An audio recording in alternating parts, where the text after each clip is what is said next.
السلام علیکم سامعین، ایک اور سبق آموز سٹوری کے ساتھ پیشی خدمت ہیں۔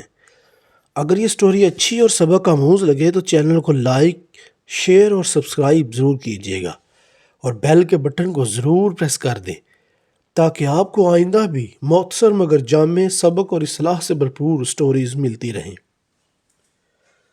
آج میں اپنے والد کے ساتھ بینک میں 1 گھنٹہ گزارا تھا کیونکہ انہیں کچھ رقم منتقل کرنی تھی۔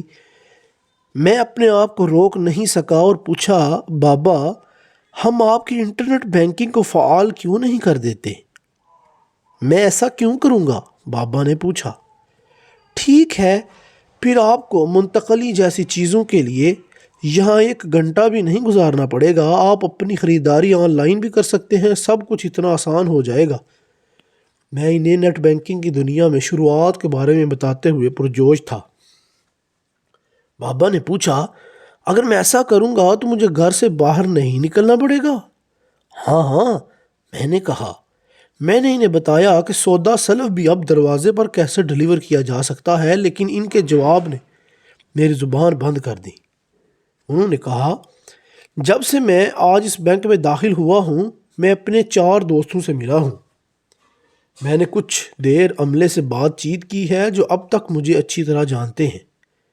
تم جانتے ہو کہ میں اکیلا ہوں، یہ وہ رفاقت ہے جس کی مجھے ضرورت ہے۔ میں تیار ہو کر بینک آنا پسند کرتا ہوں، میرے پاس کافی وقت ہے۔ انہوں نے کہا، 2 سال پہلے میں بیمار ہوا، دکان کا مالک جس سے میں پھل خریدتا ہوں مجھے ملنے آیا اور میرے پلنگ کے پاس بیٹھ کر رونے لگا۔ جب تمہاری ماں کچھ دن پہلے صبح کی سیر کے دوران گر گئی تھی، ہمارے مقامی گروسر نے اسے دیکھا اور فوری طور پر گھر رابطہ کیا کیونکہ وہ جانتا ہے میں کہاں رہتا ہوں۔ اگر سب کچھ آن لائن ہو جائے گا تو کیا مجھے وہ انسانی ٹچ ملے گا؟ مجھے صرف اپنے فون کے ساتھ بات چیت کرنے پر مجبور کیوں کیا جائے؟ یہ رشتوں کے بندھن بناتا ہے۔ کیا آن لائن ایپس بھی یہ سب فراہم کرتی ہیں؟